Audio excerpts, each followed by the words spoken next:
Okay, so I know that one of the first rules to public speaking is that you're not supposed to tell your audience that you were nervous, but screw that. Ladies, this is as terrifying and as intimidating as I imagined it to be. So I am just asking for grace and for patience while I just try to get through this talk. Thank you so much for being here. Thank you for allowing me to serve you in this way tonight. And yes, just welcome and thank you. And to say that this message was difficult to prepare would be a gross understatement. And I have been at war with my mind and over just myself over this moment for months. I have gone through every reason and excuse as to why I should not and cannot stand here before you this evening and just share the wreckage of my past and all the ways that God has been at work in my life over the last 13 years.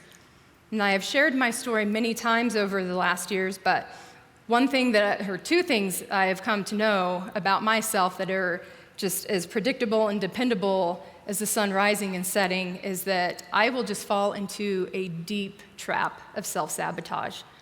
And once I agree to open up and testify about how God has done the impossible in my life, I will tear myself to shreds over my unworthiness and the joke of me actually believing that I am a person that God wants to use as a demonstration of his glory. Because let's be honest, God does not use women of my nature to do his bidding. And secondly, I will just take a deep, thorough inventory of my current life. I observe every single detail, and once I detect anything that is remotely off or wrong, then I'll just immediately deem myself as unqualified to speak into anyone's life, let alone thousands of women's. And ladies, my mind is oftentimes the greatest line of attack that I have going against me. And when I am left to my own thoughts and my own reasonings, I will just perish under them. And one of the most compelling scriptures that I had first committed to memory early on in my walk is John 10:10. The thief comes only to steal and kill and destroy. And I will go to my grave believing that Satan's first attempt to fulfilling this scripture is targeted at our womb. If he is not successful in preventing life, then he will seize every opportunity to prevent that life from knowing, serving, and glorifying God. And this has been so true in my own life when, at the tender age of 5, the youngest of 4 girls, a mom who worked 3 jobs, and a dad who I was convinced didn't even know I existed, I was easily overlooked. Anytime I wanted to be with my 2 middle sisters, they were not the least bit shy to let me know how burdensome and how intrusive my presence was. And as a result of that, I was almost always alone, and I had this tremendous need for affection. And perhaps some of you know exactly what I'm talking about, and you've been there yourselves. In other words, I was the perfect target. Ever the opportunist, Satan knew that his time for stealing was upon him. I had overheard my sisters secretly talking about something that they had taken and had hid behind my grandma's house. And of course, being the bratty little sister that I was, I went searching for it. And what I found was a magazine. And what was inside of that magazine would forever alter my life. When I began to look disbelievingly at the imagery before me, what occurred inside me was more shocking than what I was seeing. Because my body responded in a way that I did not know was possible. And the sensations and the feelings that just stemmed from what I was looking at, they were so powerful and so foreign, I couldn't handle it. And in that instant, a beast was awakened. Because rather than being repulsed by porn, I was completely and totally enamored by it. And the thief comes only to steal and kill and destroy. And the thief stole away with my innocence. I would soon learn that in the closet in my parents' bedroom was just an endless supply of porn and sex paraphernalia. And when I had discovered that that's where it was, I could scarcely think about anything else. And every opportunity that I had to sneak away with a magazine or a video or a sex toy, I would. I distinctly remember being, 10 years old and thinking and just more along the lines of fantasizing about being a woman and having a woman's body and just being able to do what I saw these women doing because I idolized them. They were to me the definition of a woman, and I could not wait to be in their company. But unbeknownst to me, I would not have to wait until I was 12 years old. I would not have to wait until I was a grown woman, because at the age of 12, I quickly learned that boys will pay attention to you if you're willing to be with them and to give them what they want. And for me, I was more than willing. And while I continued to spiral out of control in regards to my flippant approach to sex, there was this new monster that just started, rearing up in me, and that was anger. And my teenage years were horrifically awful. And not only was I embarrassingly promiscuous, because I was the school slut, but I was also severely angry. And I hated my dad. At this time in my life, I truly hated him. I took on that role of victim, and I used my anger and my behavior as a way to get back at my dad. And everything that I did to spite him and to make him hurt and suffer the way that I felt that he had made me hurt and suffer. And I blamed him for everything, and I was not the least bit afraid to show it. But despite the wretched mess that my life was in, I was so completely blinded to the notion that my lifestyle was in fact directly related to my behavior. And I couldn't see past the nose on my face, so selfish and self-absorbed I was, let alone comprehend that sex was not just a physical act, and that it did in fact have significant repercussions on other parts of my life. In my junior year of high school, I attempted suicide. And just in all the chaos and the mental instability that was me, I just couldn't handle it anymore. I walked into our kitchen, and on the counter was this huge supersized bottle of aspirin, and I just walked up and opened it up and took it and swallowed almost the entire bottle. And then just set it down and walked into my bedroom and went and lay down on my bed and just waited to die. And my mom found me, and she rushed me to the hospital where they had to pump my stomach, but they spared my life. And the trauma of that experience alone was enough for me to know that I would never make that attempt again. But one of the more haunting memories of that day wasn't the occurrence itself, but it was the absence of someone pretty significant. And my sisters, they were in college at that time, and they were living together, and it was a Friday, and I was supposed to go up and stay the night and go spend the weekend with them. And so my sister had called the house to talk to me to make plans. And when she called, my dad answered the phone. And so she asked to talk to me, and he said, well, apparently she tried to end it all. So your ma took her to the hospital. And just stunned, my sister, she got off the phone, and she immediately left work and drove over an hour and a half to the hospital to see me and be with me. And I was placed in ICU and put on suicide watch for a couple days before I was released. And during that time, I had a lot of friends and family that came to see me, except for my dad. My dad never came to see me. And the thief comes only to steal and kill and destroy. And the thief stole what was supposed to be the most important relationship in my life.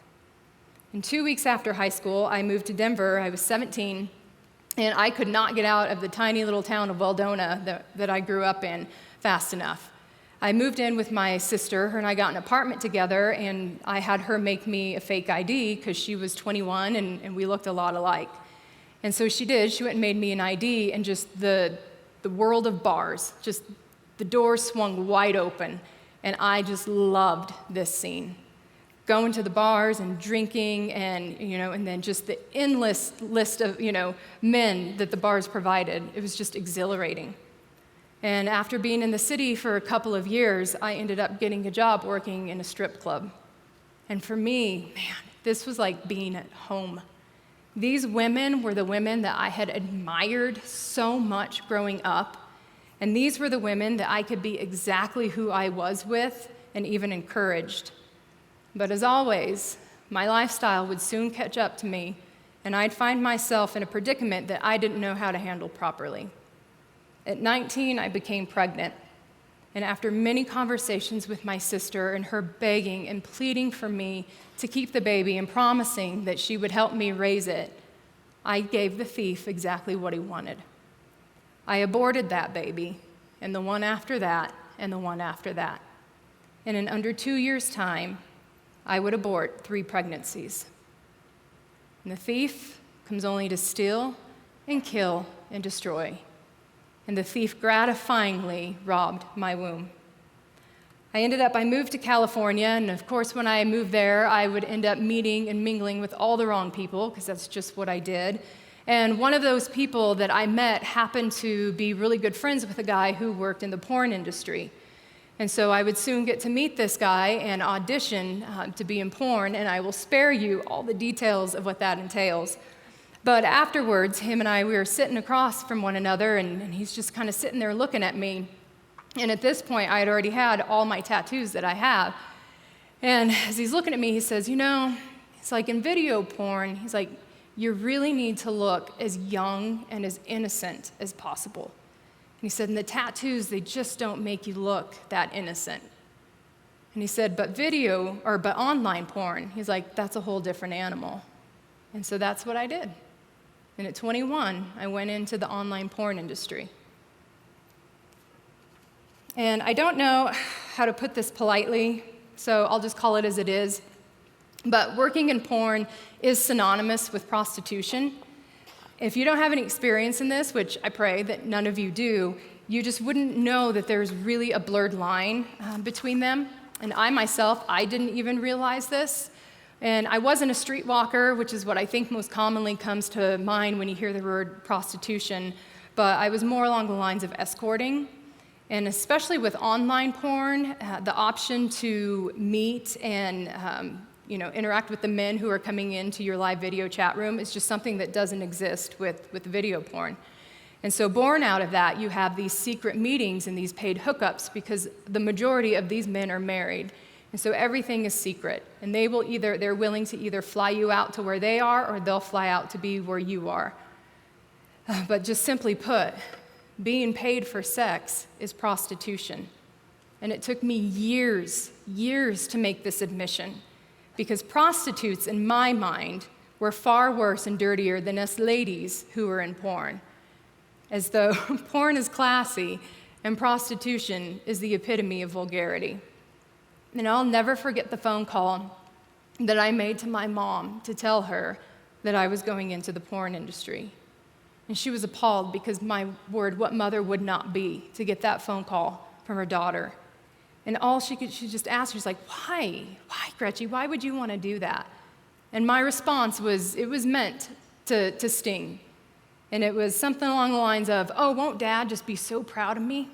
Like, isn't this just a dream come true for him, his daughter in porn? And to this day, I don't know that I will ever understand the depth of grief that I caused my mother during these corrupt years of my life. I spent years in the sex industry, and the toll that it took on me was devastating. And although I thought that I had arrived, I saw absolutely nothing wrong with what I was doing. And I had this sick obsession with using sex as a form of manipulation to get money and clothes and rent paid for and just a whole bunch of other useless things. But I was slowly just disintegrating into nothingness. I drank constantly because when I was drunk, it was the only time that I could ever feel that I was happy. And I despised men. I learned how to just completely and totally dissociate and shut down all of my emotions because it was the only way that I could continue to do what I was doing with these men and survive. And my anger wasn't even anger anymore. It had just turned into full-on rage. And it was essentially all that I had left. And my anger, it was my protector, and I just had a death grip on it. And ladies, it is not a stretch to say that apart from that one destructive emotion, that I was completely dead inside. Not only is it not a stretch, but it's also quite biblical. And I know exactly what Paul is talking about in Ephesians 2:1 when he says, you were dead in your transgressions and sins, in which you used to live when you followed the ways of this world. Because he is describing me. Like there was this warm flesh exterior, but inside was just this stone cold heart that just echoed in the hollowness. And I know that we have this image in our minds, that the Walking Dead are just zombies that roam aimlessly about. However, when I picture the Walking Dead, my mind just immediately jumps to this verse and this exact time in my life. Because scarier to me than dead people crawling out of their graves is living people devoid of Jesus Christ. The first time that I went in to have an abortion, I remember I walked into the clinic and I was terrified. I was so scared. I didn't know what to expect. I didn't know what was going to happen. And I cried throughout the entire thing. Through the whole procedure, when I got in the car, I just bawled and bawled. The second time I walked in, I was a little bit more confident and kind of knew what was coming. And so I went in and made it through the procedure and all that and got into the car and shed a couple tears. The third time, I just marched right into that clinic, had the procedure done, marched right on out, and went home and watched porn. And what is it that the thief only comes for? To steal and kill and destroy. And the thief had done just that, for I had been reduced to rubble. And throughout this time, I had this wonderful, wonderful friend, and her and I did pretty much everything together. And she knew exactly what I did, and she just loved me anyway. And she is the only person that I had known other than my sister who had ever even brought up or talked about Jesus. And she made that mistake only once, because when she did, I just lost it. I don't recall exactly what I said to her, but she would tell me later on, because we've talked about this several times since, that she had never heard anybody respond so violently and so cruelly when she talked about Jesus. And she said that after that conversation, she knew that she could never mention him to me again.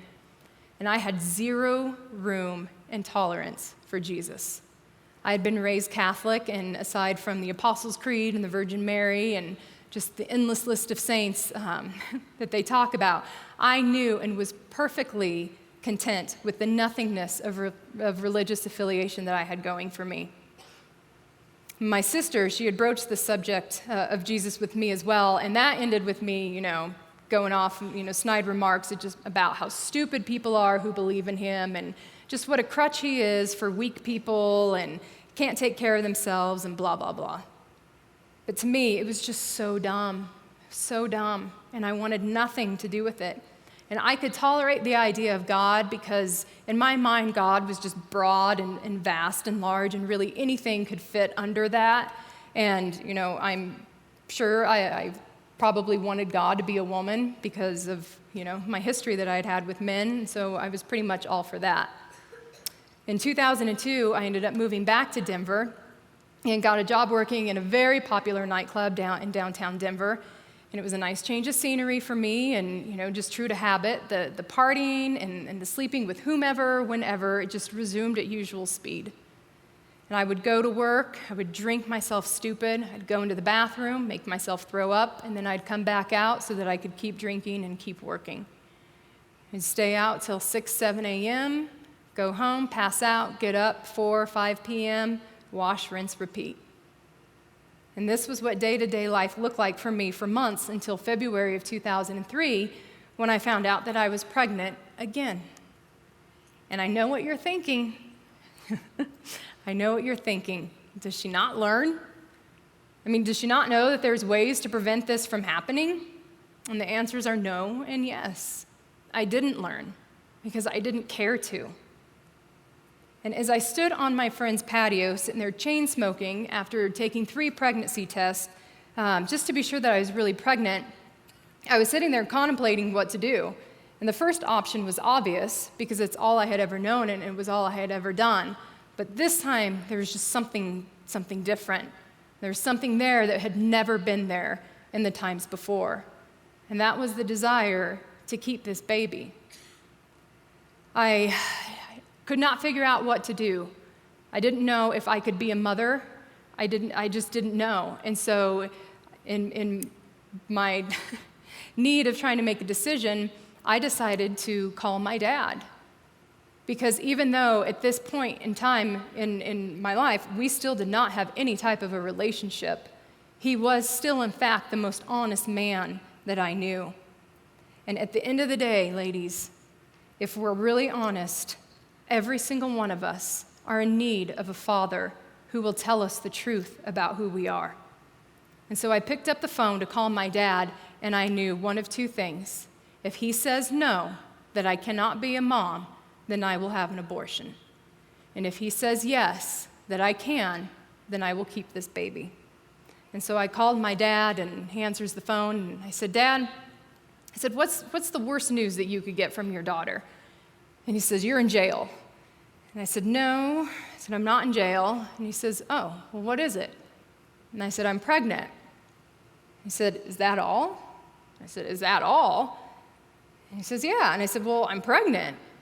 And I said, I don't know. I said, can I do this? I said, can I be a mom? Can I have a baby? Can I be a mom? And he says, well, how old are you?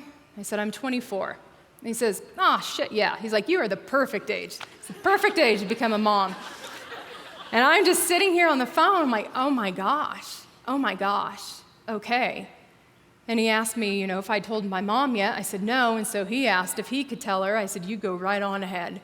And so he delivered the news, and eventually, I had a conversation with my mom that evening, and, my poor mother, my sisters, all three of my sisters were married, they had homes, they were in the perfect situation, and here it was me, the one that was pregnant.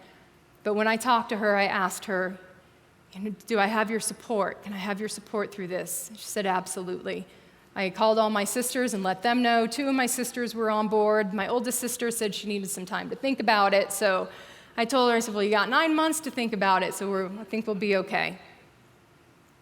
And that's what I did. I kept the baby. On October 23rd, 2003, Presley was born. And after she was born, they took her and they placed her on my belly. And I remember looking down at her and her little face, and her little eyes were looking up at me and just blinking. And I was just staring at her. And I said, I know you. Like, I know you. And the most impossible love just came over me. And there was just enough room left in that stone heart of mine to love her. And she was my world, and I was so mesmerized by her. I was so taken by her. And after she was born, I just could not stop staring at her.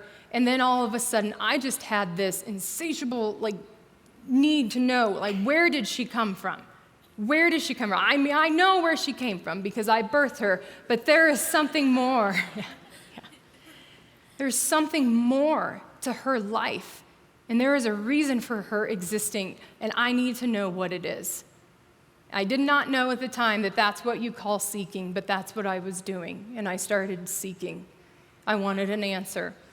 My sister had come and told me that I should really check out Kabbalah because Kabbalah had worked really well for Madonna, and Madonna and I are pretty much the same person, so yeah. So I did. I looked into Kabbalah, I looked at Buddhism. I just looked into all these, different religions and whatnot to find an answer. And nothing satisfied, and nothing provided the answer that I wanted to know. Why was she here? Presley's dad was not a part of the pregnancy, and after she was born, my sisters came to me, and they asked me if I was going to let him know that she had been born. And I said, no, I am not going to let him know. It was his choice to not be around. I'm not going to tell him. And then they came back a little bit later, and they said, we really think that he should know. And I said, well, if you want him to know, then you tell him. And so they did. And after he found out that she had been born, he asked if he could meet her. And again, no way, absolutely not. And then I just started to go back and forth and just struggle with that. I thought, and finally in the end, I just decided, who am I to deny her the opportunity to know her dad?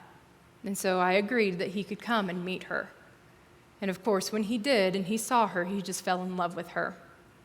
And so he asked if Presley and I would come and live with him, and he said that, if we lived with him, he'd be able to put us under his insurance and could take care of us and all of that.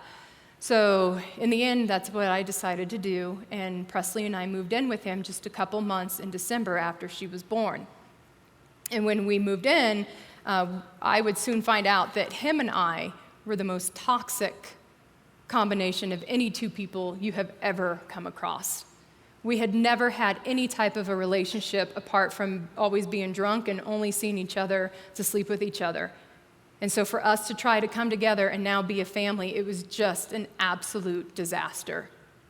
And in February of 2004, my dear friend Carrie came out to see me and to see Presley, and while she was visiting, Presley's dad had come home from work, and he had said, hey, some friends of mine from work invited us to go to church with them.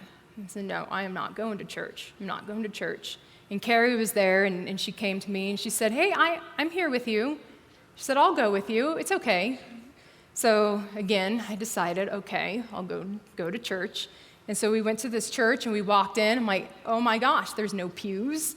There's no organ. There's no, people aren't standing and kneeling throughout the whole thing. And then there was a band, and they played Christian music. And oh my goodness, it was just a whole new experience for me.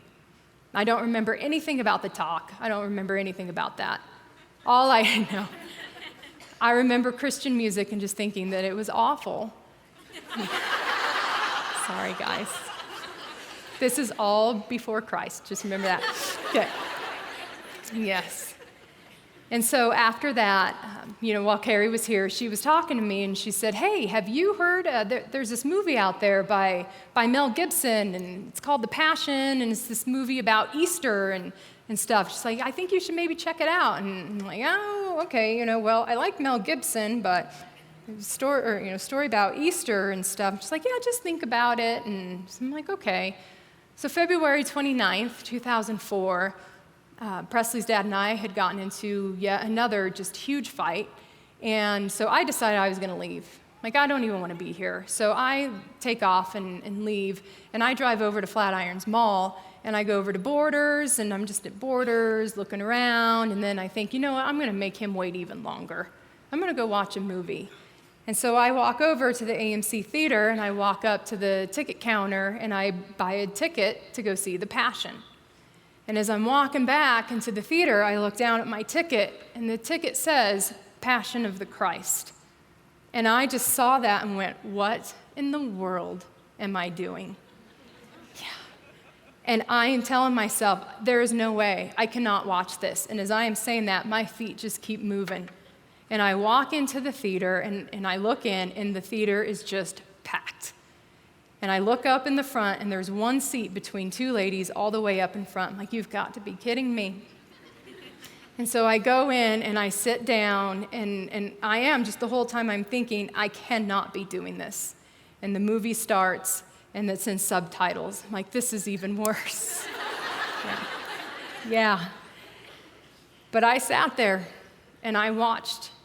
And it's the point in the movie where they have arrested Jesus, and they have him bound up to this post, and they are just beating him and destroying him and just devastating him. And I am watching this, and I am just bawling my eyes out. And I cannot believe it. I just cannot believe it. And as I'm sitting there, just in my mind, I just think to myself, like, is this real? Did this really happen? Is this real? And as soon as that was there, I just heard the voice of God. And it was not an audible voice, but it was spoken straight to my heart. And it said, Gretchen, I am what you were looking for. I am truth. And I believed. I somehow managed to make it through the rest of that movie. And I got out, and I walked, and I got to the car, and I sat in the car, and I just gripped onto the steering wheel, and the only thing that I could say was, I am so selfish. I am so selfish. And in the Flatirons Mall parking lot on February 29th, 2004, I saw my sin for the very first time. And I was disgusted with myself. I finally made it home. And when I pulled into the garage, Presley's dad came out and he took off. And I went into Presley's room and I just gathered her up out of her crib. And I went and I sat in our little rocking chair. And I'm just rocking her and just sobbing. And I looked down at her and I said, I don't know who I just met today, but I know I cannot go another day without him in my life. And from that moment on, I pursued Jesus as though my life depended on it, because it did. I had to have him. Presley and I would end up moving out, and we moved to Windsor, where my sister and her husband were living. And the only church that I had known about was that church in Broomfield that we had gone to when Carrie was here. And so every single Sunday, I would pack Presley up and we would drive to this church. And I didn't know what to do. This was just a beginning place for me. But I would go every single Sunday because I had to know everything that I could know about Jesus. In July of that year, I ended up getting baptized, and Carrie sent me my first Bible. And I remember getting my Bible, and I was so excited for my Bible. And then I opened it up, and I started reading, and I realized I don't know anything in here. I don't understand this. I don't know what I'm reading. And I still have this Bible, and there are question marks. There are circles of things with lines come out and says, what does this mean? I mean, I was just the most ignorant first-time believer ever. And then I started listening to Christian music because Way FM had just come on the radio. And so I'd listen to, Way FM as I would drive to and from church. And then I would hear songs on the radio, and they would sing about the Father. And I didn't know who they were talking about. Like, are they talking about their dad, like their earthly dad, or are they talking about God? I just didn't know. And Jesus, just being Jesus, just started putting the most incredible people in my life. He gave me right out the gate this woman, and her name is Debbie, and she is here tonight, and I'm not going to look at her because I'm going to bawl. But she has been, for the last 13 years, the most instrumental woman in my walk. And she is my mentor, and I would go to her. We ended up working together in a chiropractic office, and I would go to work every single day with all these questions about the Bible. And she would talk to me, and she would tell me, and she would teach me. Like, God just provided. And 2 years after finding Jesus, I would end up meeting and marrying the most amazing man. When I met Matt, I did not know men like him could exist. He is a man of integrity and a man of character, and he loves Jesus so much. And he is a man unlike any man I have ever dated or been with. Nothing about him is angry. Nothing about him is bitter. Nothing about him is impatient. He's just remarkable. But ladies, please do not make the mistake in thinking that Jesus just rode into my life on a white horse and in one fell swoop just removed 20 years of the most horrific sin from my life. Was his forgiveness instantaneous? Yes. Was my salvation utterly secured in that one defining moment? Yes. And was the whole trajectory of my life changed? Yes. But, and we all hate a big but, don't we? Yeah. But God did not, in that moment, remove the consequences and the fallout of all of my sins. And had I a say in the matter, I would have asked for that. You better believe it. But him, and just knowing God the way that I know him now, him leaving behind just the crushing blow of the reality of my sins was and still is one of the most loving acts that he has ever done for me. And that is really, really difficult to say because I know firsthand the enormity of healing and correcting that the Lord has done in me so far and how excruciating it has been. Because when God pieces your life back together on his terms and with his plans and his purposes in mind, man, it hurts. It hurts like you know what. And my life as a believer has bore witness to some of the most dark and scary and uncertain days of my entire life. And I did not escape my past without a host of mental and psychological issues. Because there's just no way that a person can come out of what I have come out of unscathed. And just so we're very clear on that, just allow me to share with you just a few examples of some of the some of these are consequences, and some of these are it's just the hardship of life. And after Presley and I had moved out, her dad and I ended up having to go through court. And even though we'd never been married, it was treated exactly just like a divorce. And so we went through the divorce, court and the custody battle. And man, if any of you out there have ever been through divorce court or custody battle, you know just how nasty that it can be. And it got pretty darn nasty.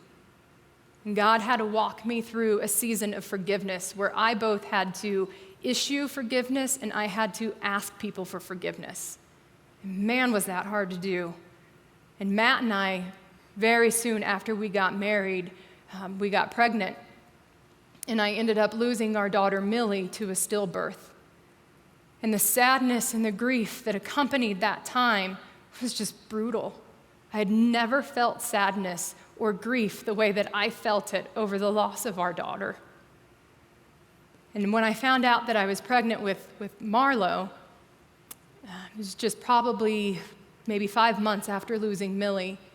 When I came out with the pregnancy test from the bathroom, Matt was in the living room, and I came out with it, and it was positive, and I just crumbled to a heap on the floor and just sobbed. Because the last thing in the world that I wanted to be was pregnant again. And so much so that when he was at work, I was online looking to see how I could maybe get the abortion pill secretly so that I could get it and take it so that I did not have to be pregnant again. And after Marlo was born, I ended up going through one of the most paralyzing times of anxiety. We lived next to an airport, and every time a plane would fly over our house or I would hear a plane, I was just convinced that it was going to crash into our house and kill us. And I'd be driving my car and be on the road, and I would see something in the road, and it was either a piece of trash or just something that I couldn't recognize, and I just knew that it was a roadside bomb. And the second I drove over it, it was just going to blow up. And still today, it still happens today, I will be in a dead sleep and I will just bolt, just straight up out of sleep because I am convinced that I am dying. And by and far, the absolute worst and most terrifying time of my life came when I was lying in bed one night. And I knew in that moment with all clarity, and I understood how mothers can kill their children because I knew that my mind was capable of doing such a thing. And I turned to Matt and I tapped him on the shoulder and I woke him up and I said, I need help now. And it was that thought alone that led me straight to therapy. And sick. My mind has known sickness in ways that I'm ashamed to even admit. But God's work is just that. It's work. In Ephesians 2:10, he says that we are the result of God's activity, his workmanship created in Christ Jesus to do good works. And as much as I want to hurry God up and just have him, just heal up these still festering wounds so that I can just be all healed, I know that he tends to me very, very strategically. And I am at his mercy because when Jesus is the one doing the killing and the healing, it's everlasting. When I try to fix myself, it is futile. And just know that there are things in our lives, I had things in my life, sin, behavior, that needed a divine killing. Because when Jesus does it, he does not do it to destroy us. He does it because he knows that it serves as an obstruction to our relationship with him. And ladies, I feel like that we can just read the Bible And we can read the miracles and see God deliver people from death and nations from war and captivity, and we will just praise him and we'll just oogle over him and his awesomeness and his ableness. And we're just so quick to tell others just, oh my gosh, how much God loves them and how much that God wants to work in them and through them. Yet when it comes to us personally, we are skeptic as all get out to trust and believe him to be the God of the Bible or the God of our best friend in our lives and in our circumstances. Jeremiah 29:11 says, "For I know the plans I have for you, declares the Lord, plans to prosper you and not to harm you, plans to give you hope and a future." You got to look at that. Who knows? God. Whose plans? God's. What plans? Plans to prosper you, plans to give you hope and a future. And what does his plan promise? To not harm you. And ladies, in Hebrew, that word plans, it means purpose, which for me, when I hear that to me is just far more comforting. For God knows the purpose that he has for me. I don't know if that does anything for you, but it just does something for me.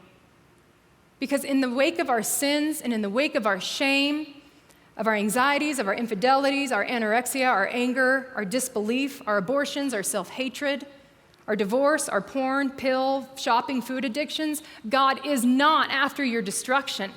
He's not. We know from John 10:10 who in fact is. And let me remind you that it is not God. And he is not waiting for us to just come to him, just terrifyingly holding up our iniquities to him so that he can just snatch them out of our hands and just rain down his punishment on us. And if you're sitting here, the conversation that's going through your head is, this is what I get. Like, this is what I deserve. Of course I'll never have freedom from this. Why would God do that when I've done X, Y, and Z? And that is not from God, because that is a lie straight from the mouth of Satan. And God is for us. He is after our redemption. He's after our restoration. And I'm very much an experiential learner. And so I either have to live it and experience it for it to stick, or I need specific, detailed examples from other people. So in closing, I want to share with you two stories that I believe is a testament to God's work to renewing and restoring in my life. And so in my own personal redemption story, God has displayed Romans 12:2 in a rather humorous way. And Matt and I, we were getting ready to go somewhere. I think we were either going to go camping or go hiking. I can't quite remember. And this is several years ago. And so I needed to get something for this trip. And so I asked him, I said, well, where do you think I can find something like that?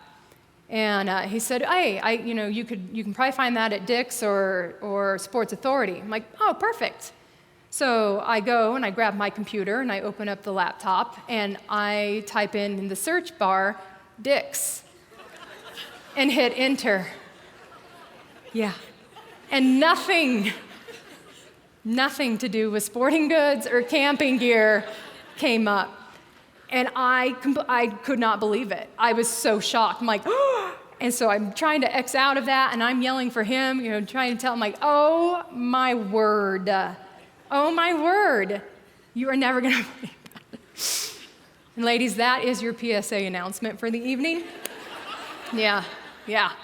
And it is also a tried and true mistake that does not need clarification on your end. But yes, Romans 12:2. Do not conform any longer to the pattern of this world, but be transformed by the renewing of your mind. And that was something that God gave me for me to look at and to know that I do, in fact, have a renewed mind.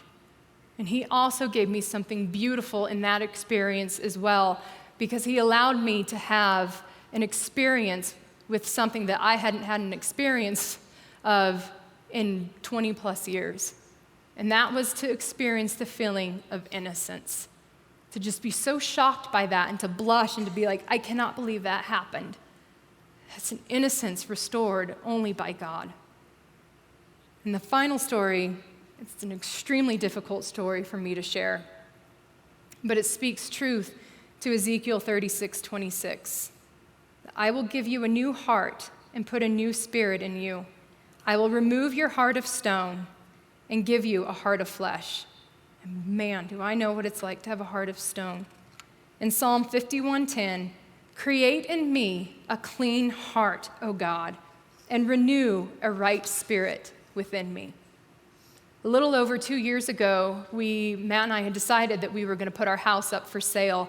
And so in preparing for it to be the open house, you have to do all this work to get your house ready for showing. And so I had these ideas of what I thought needed to be done to get the house ready, and Matt had his ideas of what he thought needed to be done to get the house ready. And because he's the handyman and can operate all of the tools, everything that he wanted to get done got done. And so as this went on for a couple weeks, I just let this get to me, and I was just burying things and just kind of packing it all in. And I was getting angry, and I was getting mad at him, but I wasn't going to tell him anything. And so finally, the day comes of our open house, and we had to be gone all day long. So we sent our girls to go be with my mom, and Matt and I had made plans to go do stuff during the day. So I had told him that I wanted to go to this store. And so we back out of the driveway, and he takes off in the opposite direction of where the store is that I wanted to go. And for me, that was just the straw that broke the camel's back. And all of that, everything that I had been holding in, just came to the surface. And I turned to him in the driver's seat, and I just unleashed my fury on him. And I went after everything that I know about that man. I know his vulnerabilities, I know his weaknesses, and I attacked every single one. And I just slaughtered him with my words. And instead of feeling, like, whoa, maybe I shouldn't have done that, that just fueled it even more. And I went on the entire day and would just say things and just throw these daggers at him.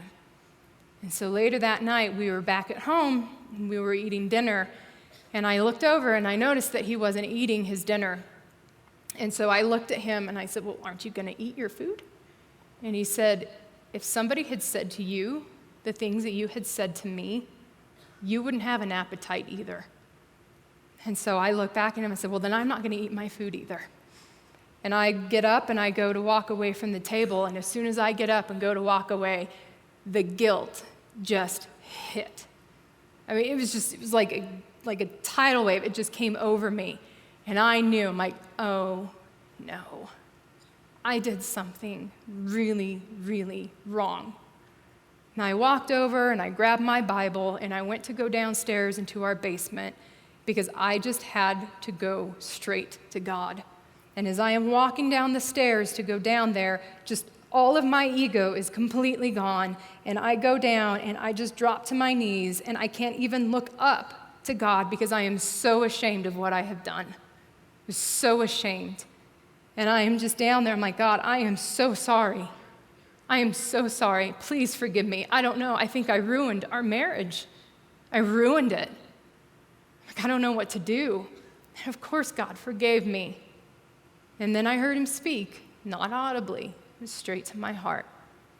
And he said, you go upstairs, you get a basin of water, and you go before your husband and you wash his feet. And so that's what I did. I went upstairs, I got a tub of water, and I went before Matt and I washed his feet. God has plans for us, ladies, and they are good plans. And he has our forgiveness, he has our redemption, he has our freedom, and he is our hope. And he is our prosperer. He is not our punisher. And one of the ways that I can most vividly see the Lord's good plans and prospering in my own life is through my family. Because only God can have taken me from that to this. And while I have woven John 10:10 throughout the story of my past, you have to know that Satan did not just magically go away. He is more of a burden in my life today than he ever was before. And what he is after now is this. He's after my testimony. And he wants so badly for me to just jack this whole thing up. But it goes without saying that Satan did not and does not stand as victor over my life. I will give credit where credit is due. And I admit that he has put up one heck of a fight, and he has even definitely won some rounds. But as is always true with God, he has the final say, and he has the final word in that scripture. The thief comes only to steal and kill and destroy. I, Jesus, have come that they may have life and have it to the full. Satan, he sought to take my life, but Jesus came to give a woman like me a new one.